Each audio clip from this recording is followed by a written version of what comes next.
shows are individually owned and opinions expressed may not reflect others.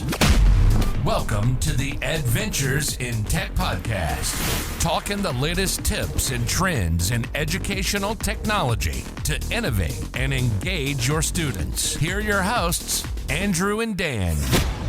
Hi, everyone. We're still here at the Deeper Learning Conference. I'm Dan. I see Andrew walking across the floor now. He's going to grab those headphones on, but we're happy to be here with, is Edward? Do you prefer Eddie? I go with Eddie. Okay, with Eddie Cohen. I've been looking at your bio. You have a lot of different things going on, really exciting things. Eddie, the science guy. We were having a conversation just offline about your role at Rutgers and everything that you're doing here.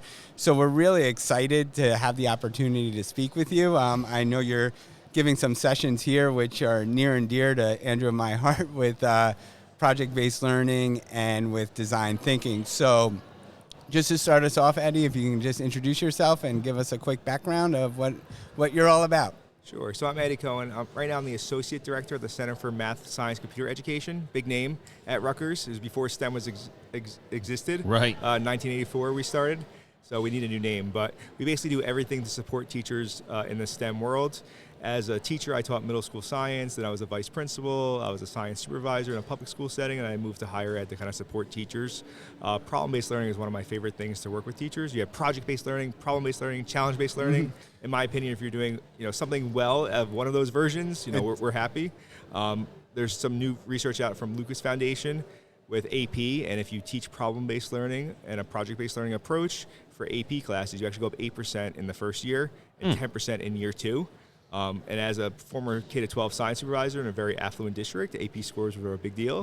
So if I can have one change in 1 year with my teachers and make that one change and go up 8% for my students, that's a pretty big, impressive thing. And the same teachers year two with additional training, 10%. So there's some research that shows PBL makes a difference for students. And when you look at AP, it's a large world, right? K-12. Right. Nationally.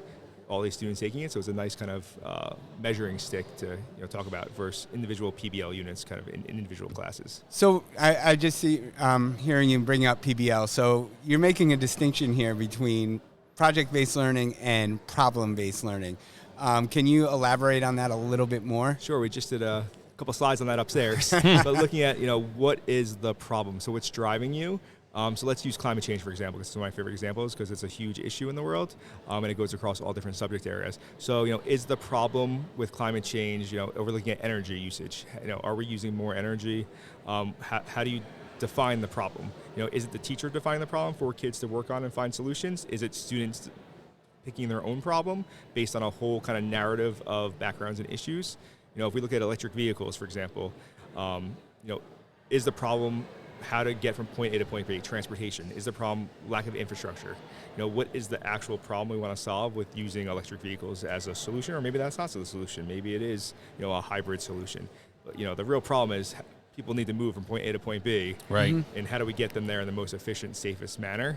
That would be problem-based learning. For project-based learning, you really focus on what the actual project is and what solutions the kids are going to do and solve with some kind of design or an actual thing. So, maybe, and we mentioned before electric vehicles offline, and we were working with a company that creates electric skateboards. If I want to teach kids about electric movement of materials, a skateboard, a human being, is the project designing and building an electric skateboard that's the most efficient. And those electric skateboards we use, you can actually put sensors on them to slow down for a pothole, for example. Right? Can you design a system that now we're going to be more efficient, but also we're going to build systems and structures into that vehicle that will actually make you safer, right? When I drive my car, my eyes are looking, but if I had a sensor on the bottom of my car that could see 100 feet out, that, hey, there's a pothole coming, we're going to slow down and tighten the steering up, for example. That's a pretty good feature I would like. Yeah, I think so. So looking at, but if you're doing a project, you're going to build those features into the project. So those are kind of two distinctions. What are you designing for, the project or the problem? And, I like the way that you were framing the project-based learning, the problem-based learning as looking at the other aspect of it with the design thinking. It seems like approaching because I think you can approach something, probably no matter what the content area is, either through a project-based or a problem-based approach. And it seems like the problem-based approach really lends itself to the design thinking, especially with identifying audience and building empathy. Yeah, and we were saying upstairs that, like, looking at subject areas too, like math is really, the teachers were saying in the session that it's harder to find projects that support math, but it's easier to find problems that support math. So looking at a problem-based learning approach for math teachers might be an easier way to transition pedagogical practices into a problem-based approach. So I think it also depends on like what subject you're teaching, what standards you're looking at, because everything has to be standard aligned. So that's another kind of way to think about it. And challenge-based learning came out of Apple, and we were doing challenge-based learning when I was a vice principal. But really, like, looking at what challenges kids are facing is another kind of way to frame this to get people kind of excited and engaged into, having students kind of lead instruction. Right? It really is changing the pedagogy, having students be the leaders of instruction, having students want to do research. Right? It's not like, hey, you should learn this today. Oh, your challenge is looking at how to, move your friend efficiently across a skate park without getting hurt. Right? What challenges do you have? How do you reduce speed, and how do you kind of, make it a smoother ride, for example, right? I had a kid who was trying to put shock absorbers on the system to help them be safe and easier. You said that came out of Apple? I believe challenge-based learning was in Apple. Interesting. We were in Apple school. Got it. All right. And that's what we're doing. We had Apple come in and do not PBL training, challenge-based learning training from Apple. It was in our school district about 10, 12 years ago. I never heard it as challenge-based. I haven't heard that before. One of the things, too, I hear you talking about the whole experiences you go through, and you do mention that you're a middle school teacher. I was a middle school teacher as well. I think that kind of mindset really fits well with that, with that dynamic in that age group. Yeah, we had a class in middle school. It's called What I Need, Win. I don't know if you have that. So What I Need. We are. So we had, I had a group that, the kids wanted to be challenged and design and build. So I took the kids and said, all right, we're going to design and build systems with gear ratios. So we're biking in the hallway to learn how gears on a bike work. Well, that's fun. Yeah, and it's not fun when the principal says, wait, what are you guys doing? So you have to let them know ahead of time. And then we're in the park going up a hill and seeing like how gears work on a hill. And then we're doing compound gears and talking about the different teeth on the gear and how that works together for force and motion. Right. But we're learning all these things because the kids wanted to build something and do a project. Right. So it came from the kids. They didn't care about what the problem was, but we had materials that weren't being used. So we have resources that were about motors and gears. Connecting with the biking and having kids, most kids have bikes. We were a big walking, biking community. And then once they start biking in the hallway, what'd you do today in school? I biked down the hallway to PE class. Right. Okay. Tight turns, right? Yeah. Tell mom why I did it, please. Yeah, exactly. I would love it if my son came home and told me that. What'd you do? We built the bikes and went down the hallway. That would make you happy, right? It would make me As opposed to I took a math test today. Right. Exactly. I sat in front of a screen all day. Yeah. But one of the things I want to talk about, too, is a little bit what we were talking about earlier before we connected is your role at Rutgers with the maker spaces and the connections that you guys are making there. Yeah, so during COVID, we started designing and building a makerspace program, 15 credits, 5 classes it turned into. It started as 10, but because it was COVID, we had to create a virtual option. Right. So we actually sent $500 worth of materials out to people. So we were teaching people virtually how to solder, which is crazy to think about. So design thinking is the first class, environment for making is the second class, safety is the third class. There's a capstone course at the end. I'm missing a class somewhere in there. But the idea is, how do you make and design for students? K-12, what does it look like in classrooms? You're on a cart, you have $1 million lab, there's all different versions of it, but really the basic ideas of collaborating, creating, design thinking are all the same across whatever system you're in, whatever area you're in. So with our course, my favorite part of the course is we're on year 6 of the cohort, is the other people in the class, right? We have a gentleman from India last semester, we have a professor from North Dakota, we have someone who is living on a reservation. We have all these different people who, for some reason, have chosen to take this class together and collaborate with their ideas and issues. We have one teacher who's doing Talented and Gifted for K-5. Someone else is doing a makerspace at a high school library. So it was really the people working together. We had an artist who made something out of 70,000 pennies. So there's just these people who are collaborating together for, it's 15 credits. We do a fall class, a spring class, 2 summer sessions, and a fall. Is and the they're way done. Kind of design right? It works.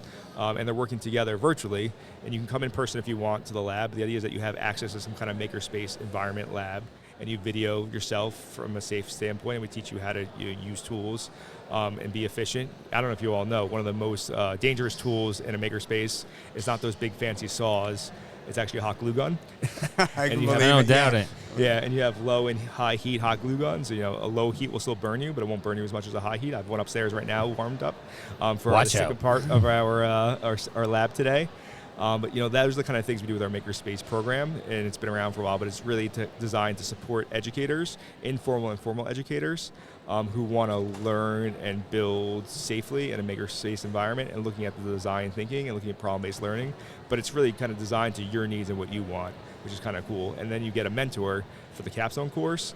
The idea is that mentor is going to help you connect. So we had a second grade teacher in New York City who was working with a mentor who was a fashion person, and she was building, filaments, sewn circuits with kids in second grade, and building circuitry with kids through clothing and sewn circuits, right? So that was her passion that she wanted to do. So the kids were doing a project on like building clothes with the sewn circuit, while someone else is doing high school. He had to keep his feet warm in his snow boots, so he built snow boots with a heater system built in, right? And the two people are in the same class together. Right. That's crazy. And the interesting part of that is everybody comes from, they have a different lens. Like you said, India or college professors, they're not all in the tri-state area where they're attending together. So it does really bring walks of life from, with perspective and experience of many individuals into and seeing how making can be used across the curriculums. Yeah, and you want to engage, right? No matter where you are, if you're teaching informally and you have 90 seconds to get a kid hooked, or you have, a 45-minute period, Right. you have an 80-minute period, you have to engage kids, you have to do safely classroom management. So I think that's like the connection across, wherever they are in the world. Right. Kids want to solve problems. Kids want to have solutions to issues in the world. So giving them the tools and building it. Some are more computer science based, Right. and some kids are coding. Other kids are using, a hand crank drill. But they're all kind of making solutions to problems that they have in their personal lives. And we also run a summer camp that way, too. Awesome. I love all this. So a few things, because I know we're running short of time, and I know you have a busy schedule going on. A few things that come to mind. Often the approach of all this. I mean, we've gone through, and we have Art Schouten here. He's our tech director. We started implementing makerspaces into all of our secondary buildings. It was pre-COVID. Yeah. 2015 was the first one at our one junior high. It was literally my second week on the job. Like, we have this space. What do we want to do with it? And, so we started implementing those spaces. There's a lot of both project-based learning. I like the approach of problem-based learning, too, which I'd love to follow up with you on more about that. And also the idea of really creating more student-centered classrooms through design thinking. And all of these processes become very overwhelming for teachers. They have the desire, they have everything, they want to go through it, but getting it all to fit and make sense within a curriculum is often overwhelming. So two things I'd like to wrap up with. How can an educator or a district or something get support through the work you're doing? And then also, what kind of advice would you give out to those teachers that really want to embark on empowering students through makerspaces and the other various platforms? Yeah, so I'll mention that I come out in person to do workshops. We do stuff virtually as well. We also have a partnership with Safer STEM. We created videos of safety in different makerspace locations, where people can do an asynchronous model for makerspace education, but also focus on the safety aspect. So there's a couple of different ways to learn, that way. And then for kind of advice for folks, I would think about why are you doing this in the first place? Like, what is your hook? A lot of times people will say, oh, classroom management, the kids are really they're chatting, they're on their phones, they're not engaged. I've been in makerspaces where there's no chairs, and we were there for 40 minutes. We're like, wait, there's no chairs in this room. The kids never sit down. They're up, they're moving, they're engaged, they're having conversations, they're trying to solve problems. One of the kids is better at robotics. One of the kids is better at the CNC machine, and they're using these different things. They're collaborating. Cell phones, they're not even sitting down. They're so engaged with the different conversations, right? So I think depending what your hook is to get into it, is it engagement? Is it classroom management? Is it for retention of knowledge? We mentioned before earlier today, the problem-based learning with 8%, 10% with AP scores. We want kids to learn better and retain information. We want them to be engaged. We want them to ask questions. We joked before, we want our kids to come home and say that's a cool thing I did at school today, right? It depends on what your hook is to get the people excited, and think about what your hook is, and then how can technology be used to get that hook for you as a teacher, kind of over that threshold of I have to change, right? Because obviously we want to change for some reason. What is that reason? Is it test scores? That happens a lot. We get calls to get support because we want scores to go up. well, let's look at pedagogy. What Right, actually happened in the classroom. So, what is that hook, and then how do we get you there most of the time using better pedagogy with research-based approaches? And that will create the engagement, which would create the... And long-term success for kids. Yes.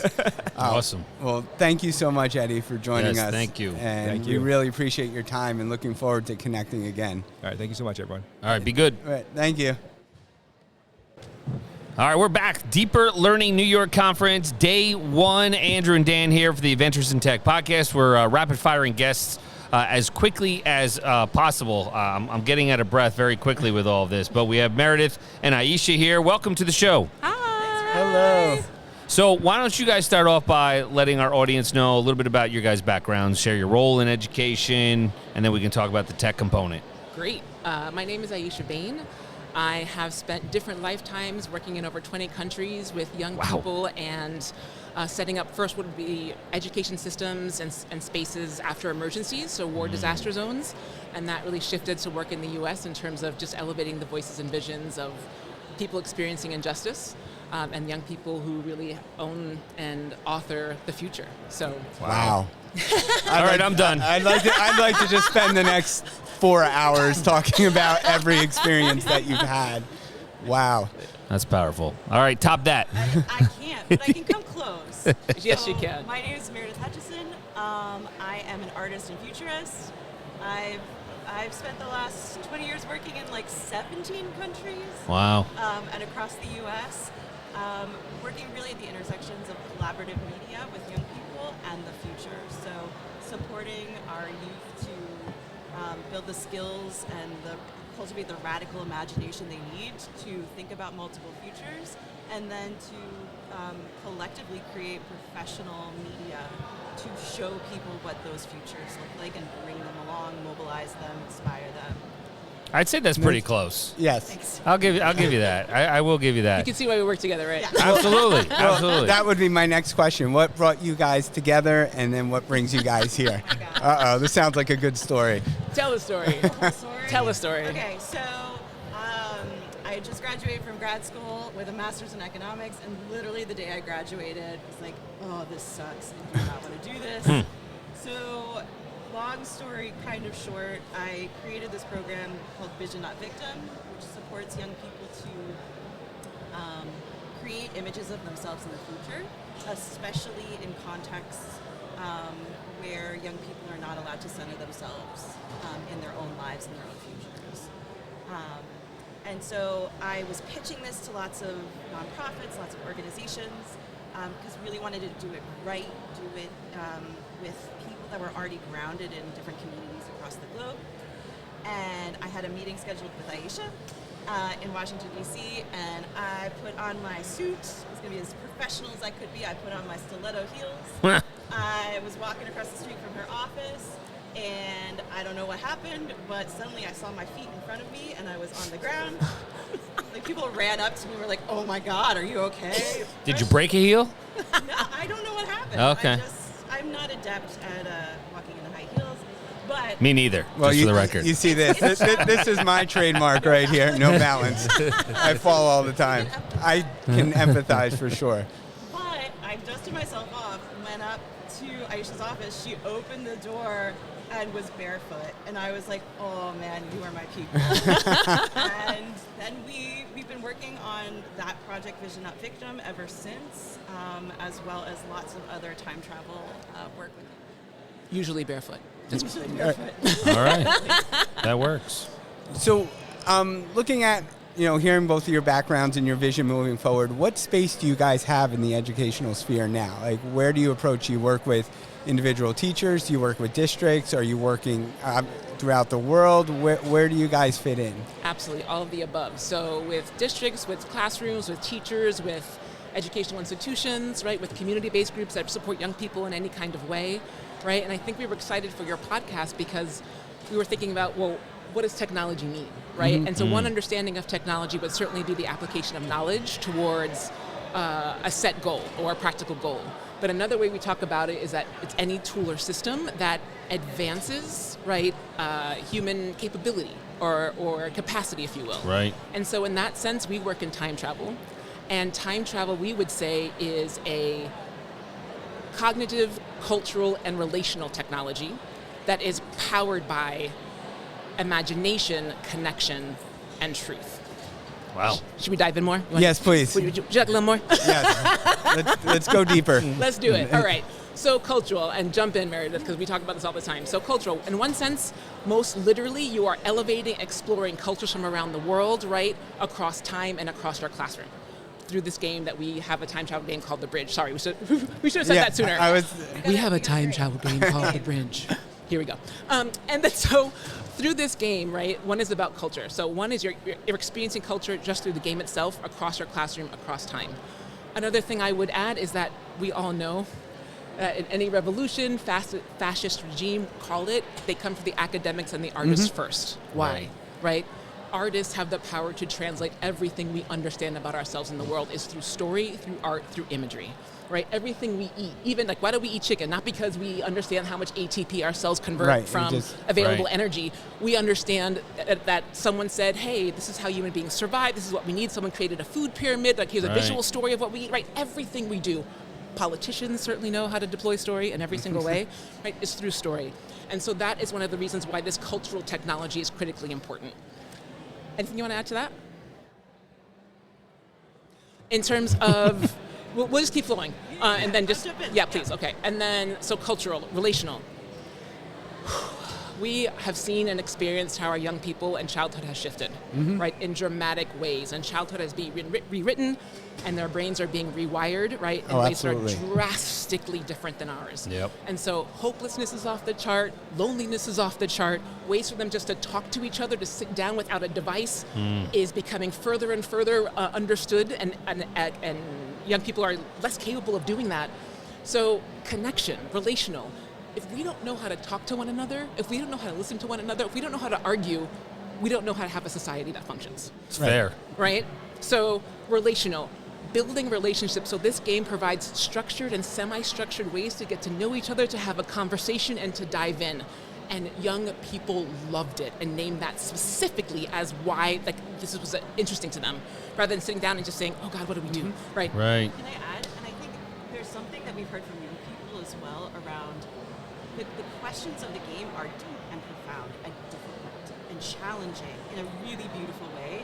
And what we've heard from young people is yes, like the kinds of conversations we are being engaged in are on a superficial level, and we actually want to be asked the deep, important questions that get to our identity, our history, how we think about the future. So it's really like seeing young people and valuing their, I think, true genius, and that they are not afraid to dig into the complex. Which brings this to the cognitive, right? The cognitive technology. Thank you for that, Tia. The cognitive, as a learning technology, right? The most critical questions of our time. How do we build just, equitable futures? How do we shift from burning resources to sustaining them, right? The most critical questions we could ask ourselves have no memorization tests. Right. No, I was saying exactly. I'm sorry. I don't want to interrupt, but there's so much of a distinction when we're looking at like education now. Maybe traditionally, it's like, everyone focuses on like, what do you know? Like, what do you know? What do you know? What do you know? What do you know? And instead of the bigger picture of what do you understand? What can you apply? What can you understand? How can you demonstrate it? How can you do it in a variety of ways? And you coming from the art and everything background, everything coming in, I'm seeing that focus is like, all right, if we're going to do something now for a sustainable future and equity going along, this is children. Our kids are growing up differently. Yes. They're not consuming media or consuming things the same way we did. Yes. And in often ways, it's hard to relate to how they're doing. But it's still the fundamental idea of taking something and understanding it and applying it still has to be something that's more relevant now than I think ever needed to be before. And I want to name this specifically. I think like every generation that has come after the next one, right? There's something to learn from these young people in terms of how their brains are working, right? It's not just to say your brains don't work like ours, so we must change that. There are many things to learn from how they're doing things now, how they see things and experience things now that we don't actually understand as older people, as older young people, sure. However, one thing that we feel really passionate about are these, I call them, crucial skills. Some people call them critical skills, some people call them durable skills. I call them crucial skills. Empathy, deep listening, imagination, creativity, critical thinking, collaboration. Right? These are the non-automatable skills. These are the skills that make us human. These are the skills that help us answer how to build futures together. And so it became critically important to us to look at ways that we can support young people to grow this muscle and grow the practices of these skills that unfortunately our mass education systems do not apply in the same way. And I think when we talk about time travel, we talk about the past and the future, and the fact that the world is changing at such warp speed right now. What is needed for young people, among so many other things, is futures literacy. So really understanding, in addition to math literacy and being able to read and write, being able to imagine multiple futures, being able to forecast, being able to challenge the present by thinking about where we are going in the future. So that's one of the things we really wanted to integrate in the game, was not just taking a one-off, what do you want to be when you grow up, or what do you imagine in the future today? It is, how do you continually come back to those questions and build those future literacy skills? Yeah. So I'm really interested in learning more about this game. But one of the things now, just looking at both from what you've shared about your backgrounds and working throughout the world, and it seems like this time travel is this done in isolation within a classroom? Is it done within a building? Or do you bring in all of your connections to like further the experience and offer so many different perspectives to really engage these students in communicating about cultures and differences that they have no relatability to, but can build the empathy and then learn and grow and learn how to ask the right questions? And I love that. Number one, love what you said about questions. For us, questions are portals, right? Being able to just know the questions that you can ask, and asking the question leads you somewhere else. Right. And so this game actually is really rooted in that, and different types of questions for young people to explore. The game was created in a way of being a game because so much of our learning is adults teaching at young people. And so we wanted a tool and a resource that young people could use and lead with other young people, because what could they create and learn from each other, and what can adults also learn from them, and also be used intergenerationally. In terms of bringing in different cultures and experiences from around the world, we do many different things depending on the school, the context, the district, the learner, the community. So we do lots of different things, but the game is designed to be used in and of itself as is, because part of what you will explore are the very cultures in the room and the very cultures amongst each other. And we've experienced that with other young people saying, I don't even get a chance to explore or talk about my culture, or talk about where I come from, or where my parents come from. This is so interesting to me, right? So part of that is also self-exploration, right? Excavating your own stories, excavating the stories from your own community. And I did say something before around truth, and I wanted to just kind of go back into that, because, the question is, whose truth? Right. What does that mean? And I would say we start by this. One of the things that we talk about is who determines what's impossible for the future, right? We do a lot of futures work with young people, and if everyone says, is that fair? Is that just? Is that really possible? Is that really real?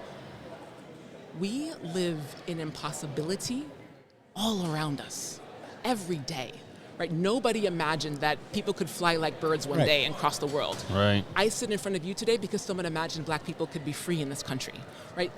We live in impossibility all around us. So the power of imagination is critically important to determine where we're going and what we're doing. Who controls culture shapes imagination, right, to then shape reality. So we have a culture of having big cars and big houses means you're successful. Our imagination moves towards, how do I get these things? We have a culture of, how do I live with the land? Our imagination shifts to shape then the reality. So when I say truth, that is where I'm coming from and where we're coming from in terms of who determines what's impossible as truth? That's true or not true, says who? And second, we have and hold multiple truths. My truth can still be just as true as Meredith's truth at the same time, and I think that's something this country can't hold, is that more than one thing can be true at the same time. I have a future that I see. It doesn't have to be the exact same as yours, but we can see where they converge. Right. Right? And we can also see where they diverge, which means where can I support you and where do we want to build together? And then also what I'm seeing is how do we, our students and everyone needs to learn that multiple truths can exist at a time. And how do we evaluate these, and how do we even know about these multiple truths that are out there if we're just listening to a silo of information that's coming from one area? We always, I won't get into it because we're running short on time, but it's like, where's the information we're digesting coming from? Because that in of itself could be biased. It is biased coming from, right. It just, and I want to just, one of the most powerful things I had as a teacher, I'm going back, it's probably maybe 12, 13 years ago. You're getting old. I am. I just turned 50. I can't believe it. But congratulations. Wow, you put that out in the universe. I did. I'm going to embrace it. But you look good, man. As long with my bald spot. But I was a middle school and high school social studies teacher, and then I transitioned to be a tech integration specialist. And my first year as a tech integration specialist, I worked with an English teacher who was teaching sophomores in something called Global Nomads. Which we did you just take that off her profile? No, because it literally says Global Nomad. No, but we got involved with Global Nomads and we did a whole session. I don't even know, a whole experience in connecting about gun violence and being able to connect with schools in Rwanda. And I mean, the students' eyes were just, and everyone, and to sit back and be part of it with the teacher, and we were just facilitating conversations and getting it started, and then after a while we were just not there. Right. We were there to help them and move them along the way, but the kids from all over the world were taking over, and that to me as an educator was one of the most profound things as I move forward and be like, the philosophy of education is we need, and Andrew and I say it, students to be creators and not consumers. Like we need to give them the ability to create something unique. So, So I know we got to wrap up. I have a couple questions. Ooh. Spicy food smasher? Yeah. Tell me, what's the favorite spicy food? Okay, it's the kind of food, it can be multiple places, but it makes your upper lip sweat, and then you're just sweating in general. Like that's what's your the level favorite? Of spice. Spicy Thai food. Give me some wasabi and what? You're sweating. You're scooping in the wasabi like mint chocolate chip ice cream. I can do global, spicy, but when you get that upper lip sweat, you're in the right place. Got you. Yeah, and you also, when you're Thai and they said you want spicy or Thai spicy, and you're like, yeah, I want Thai spicy, and then they all look around and laugh at you as you get that upper lip sweat. Or something, or your face goes. All right, and then for Meredith, a proud bad dancer. So bad, but so proud. Like, are we talking like Elaine Seinfeld kind of bad? Like you get the thumbs and you get moving. Somehow worse than that. Oh, okay. Worse than that. But we'll be by myself on the dance floor, on the sidewalk, with my headphones in. There you go, just rocking out. Owning it. I love it. Well, Aisha, Meredith, we got to wrap up because I know that everybody's already going to the next session. So we thank you for your time today. We'll definitely stay connected, and we appreciate you joining the show. Thank you guys very much. Can I do one more thing? I'd be remiss not to Absolutely. say. Please. We usually start with this. Time travel is an indigenous technology. It has existed for centuries across planets. These are the technologies we're bringing forward, right? It has existed for a very long time about how we learn from the past to vision for the future, to return to the present, to understand what that means for us today and who we must become to build those futures. Awesome. Thank you so much. Thank you so much. That was All right, we're going to wrap up day one of Deeper Learning NY. Dan, any final thoughts? Just had some really valuable conversations. Was new to this whole conference up here, and I'm thinking I'm getting a better sense of it as we go on. Absolutely. Art, what do you think? I thought it was pretty neat. It was kind of like a grab bag. You didn't know what we were going to really walk into today with the podcasting and our guests, but everything went real smooth. Everybody was very energized and had great vibes. And Art's excited for his lunch. Yeah. Right? I needed caffeine this morning. Now we need some food. They had food trucks, which is always it's a nice twist on things, honestly. So, all right, we'll be back tomorrow. As always, thank you for all your support, listening on all the platforms, leaving those reviews. Questions, comments, just reach out. Tech hard, work smart, live an adventure. Find Andrew on all socials at @Nicola Tech and Dan at WCSD Tech DR.